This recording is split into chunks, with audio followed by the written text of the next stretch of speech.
లోక్సభ ఎన్నికల తర్వాత రాష్ట్రంలో రాజకీయం గందరగోళం నెలకొంటుందని భారాస అధినేత కేసీఆర్ జోస్యం చెప్పారు. ఏది జరిగినా భారాస్కే మేలు జరుగుతుందని వ్యాఖ్యానించారు. లోక్సభ ఎన్నికలపై పార్టీ అభ్యర్థులు నేతలకు దిశానిర్దేశం చేసిన అధినేత అభ్యర్థులకు బీఫారాలు అందజేశారు. కాంగ్రెస్పై తీవ్రస్థాయిలో వ్యతిరేకత నెలకొందన్న ఆయన మళ్లీ ఉద్యమకాలం నాటి కేసీఆర్ను చూస్తారన్నారు. కక్షతోనే కవితను మోదీ అరెస్టు చేయించారని కేసీఆర్ ఆరోపించారు. రాష్ట్ర రాజకీయాలపై భారాస అధినేత కేసీఆర్ మరోసారి కీలక వ్యాఖ్యలు చేశారు.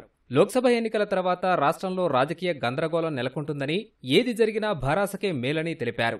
హైదరాబాద్లోని పార్టీ కేంద్ర కార్యాలయంలో జరిగిన భారాస విస్తృత స్థాయి సమావేశానికి పార్టీ లోక్సభ అభ్యర్థులు, ఎమ్మెల్యేలు, ఎమ్మెల్సీలు, మాజీ ప్రజాప్రతినిధులు, కీలక నేతలు హాజరయ్యారు. లోక్సభ ఎన్నికల వ్యూహం, ప్రచారం, ప్రజల్లోకి తీసుకెళ్లాల్సిన అంశాలపై ఈ సందర్భంగా పార్టీ నేతలకు ఆయన దిశానిర్దేశం చేశారు. కాంగ్రెస్పై తీవ్ర వ్యతిరేకత ప్రారంభమైందన్న కేసీఆర్ రానున్న రోజులు భారాసవేనన్నారు. ఉద్యమకాలం నాటి కేసీఆర్ను మళ్లీ చూస్తారని ఆయన చెప్పినట్లు తెలుస్తోంది. కొందరు నేతలు వెళ్లిపోయినంత మాత్రాన భారాసకు నష్టమేమీ లేదని కేసీఆర్ పేర్కొన్నారు.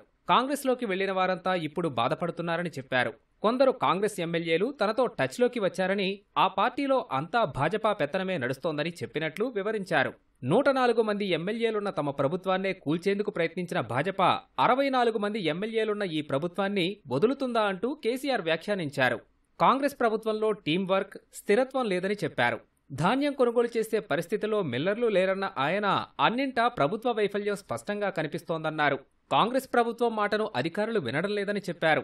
ఇసుక కుంగటం వల్లే మేడిగడ్డ ఆనకట్ట వద్ద సమస్య తలెత్తిందని కేసీఆర్ ఉద్ఘాటించారు. కాంగ్రెస్ను నమ్మటం లేదని అసదుద్దీన్ ఓవైసీ చెప్పినట్లు సమావేశంలో వెల్లడించారు. కవితపై ఎలాంటి కేసు లేకున్నా మోదీ దుర్మార్గంగా కక్షగట్టి అరెస్ట్ చేశారని ఆరోపించారు. సమావేశం అనంతరం పార్టీ అభ్యర్థులకు కేసీఆర్ బీఫారాలు అందజేశారు. రైతు సమస్యలు అజెండాగా ప్రజల్లోకి విస్తృతంగా వెళ్లాలని సూచించారు. ఎన్నికల వేళ బస్సు యాత్ర ద్వారా ప్రజల్లోకి వెళ్లాలని గులాబీ బాస్ నిర్ణయించారు. ఈ మేరకు రూట్ మ్యాప్ ఖరారు కానున్నట్లు స్పష్టం చేశారు. ఎండిపోయిన పంట పొలాలు ఉదయం పరిశీలించనున్న భారాస అధినేత సాయంత్రం నుంచి ఒక్కో లోక్సభ పరిధిలో రోడ్ షోలు, కార్నర్ మీటింగుల్లో పాల్గొననున్నారు.